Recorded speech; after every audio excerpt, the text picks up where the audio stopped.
Right. Before we get into, because obviously you wanted to talk about your dad's story, I wanted to ask, Iraqi culture, Scottish culture. You've seen best of both, worst of both, if you can say that. Yeah. How's that been? Managing that. I would say all your life. The Iraqi side, it comes with a lot of ego. Right. And it's mainly Arab culture. Arab men are very, I don't know if you've seen memes about it, but it's or a clip about it, and it's even if an Arab man doesn't know how to bake a cake, he'll be like, yes, I know how to bake a cake. First you get the cake and you put it in the oven and it's baking, but they have, I don't know, it's a strong culture. And I think also because Iraq, what people don't tend to realise is there's a pinnacle of history, over there. It was literally in that region of, was it Tigris? So Euphrates? You've got obviously Mesopotamia as well back in the day, but I'd actually started doing some reading recently and it baffled me, man, because in history in the UK, I think the main things that I was taught, with no disregard to any of the topics, but was obviously about Hitler and about William Wallace. That was my school history. Okay. From what I can remember anyway.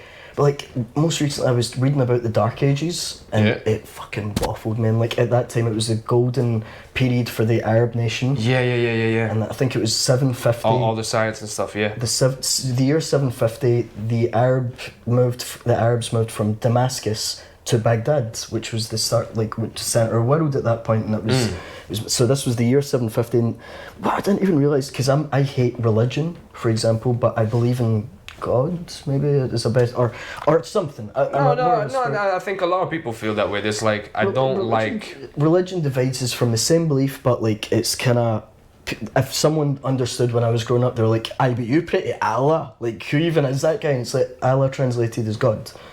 But do you want me to tell you that someone parted the waters? I can't tell you that. But what were we talking about there? Sorry. So Iraq, so 750, and the interesting thing is the way that they actually started the mathematical side was angles were created to teach Arabs to pray to that Mecca that's over there, or to the stone, and that's how angles were created, and then from there maths developed, and then science created, and anyway, sorry, that was... No, I mean, listen, you can go back to the Egyptians. That's why are they building pyramids? They literally had to come up with, they had to solve so many problems, they had to come up with so many fascinating solutions. That's it. Because pyramids and, afterlife. And bro, you go in spirals when you read this kind of shit, because you start disappearing. And I was reading about another shape of human, human mind or whatever, so we're Homo sapiens, and there was another breed of humans that lived for 2 million years, and we only lived for, or I've been alive for 200. And I go into these spirals where, as you can see, I went from Iraq to disappearing to...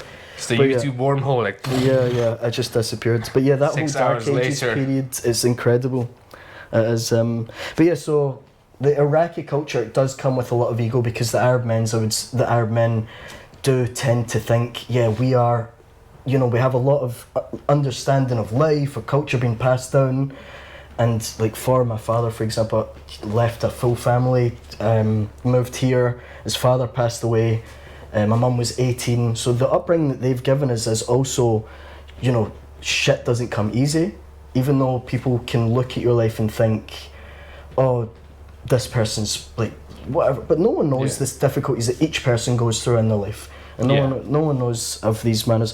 So I would say from the Arab point of view, it's amazing to have. See, I've got a question today for you, because I'm lost. no, I'm curious, because I think you'll find many places around the world, developing places, there's male ego. Eastern European men can be kind of, it's the old school mentality of what I say goes.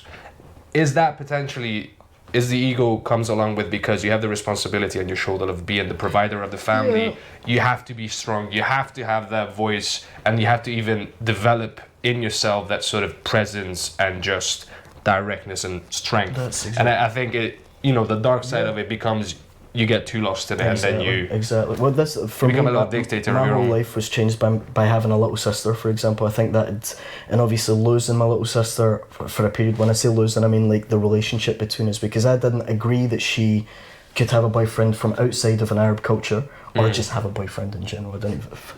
But not my wee sister, but no, seeing that and seeing how it's so difficult, and see the ego side of the Arab life as well. When I went to Iraq for the first time, I saw a family tree leading back to the first Kafaji, apparently, Kafaji's supposed to be a massive tribe like back in Iraq, but there was no woman on this family tree.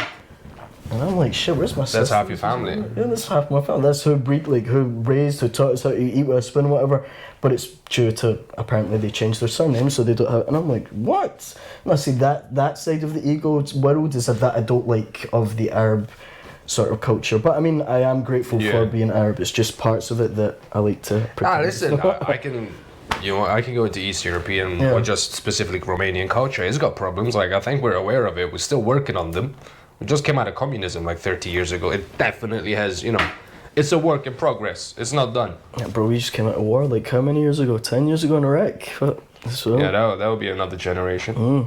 I went to, as I was saying, 2013. So I went the first time, year 2000, and Iraq was developed. Saddam rebuilt the country. I'm not saying Saddam was a good person, but it was better than what the fuck happened after that. Yeah. And Saddam had killed my mother's brother as well. He'd opened some gas stations and let the people eat and get petrol during the time of the Iraq-Iran war. He was captured, tortured, and his clothes sent back to the family. I know it's a bit of a deep story, but so it's not. This is fascinating, but I'm just. It's not like we should have love for a character like that, but in any term, like, you can't tell me that a country can succeed without a strong dictator. You need some fucking.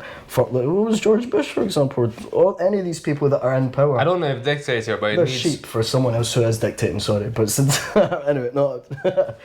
But listen, I'm pro democracy all day long, but it does need some, like, there has to be a direction. Yeah, for sure. And yeah, so as I was saying, sorry. So he rebuilt the country after the first Gulf War, and I went to see it, and it was still gorgeous. Iraq still had so much beauty. There was a restaurant we went to that spun once in 24 hours, I remember. And then, as I was saying, I went in the year 2013. I saw my dad break down in tears. Like, he's like, I used to cross this bridge to go to university. And one of the first dam bridges that were built, and structural engineering was actually in Iraq, that he used to take. Going to the swimming pool, for example, and seeing Iraqi men that can't swim, like literally on the shallow end, and I was just like, Jesus. But yeah, I mean, it's obviously. Go to the pool and be like, yeah, I'll be going in soon. Yeah. Of course I can swim. Watch me. Does it like a rock? Oh jeez, but yeah, I mean, obviously having the mixed culture thing is amazing. I can see it from both perspectives. Yeah. But yeah, no.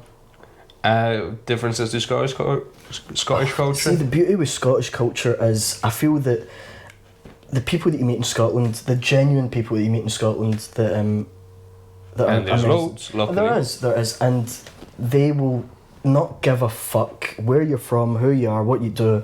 If you're a good cunt, you're a good cunt, and that's how they just literally say it to you. So that was how my mum.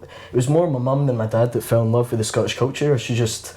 And you'll see her, she loves it, honestly. I remember when I told her that I was doing comedy, and I used one of the jokes about Mom, how she pronounces certain stuff.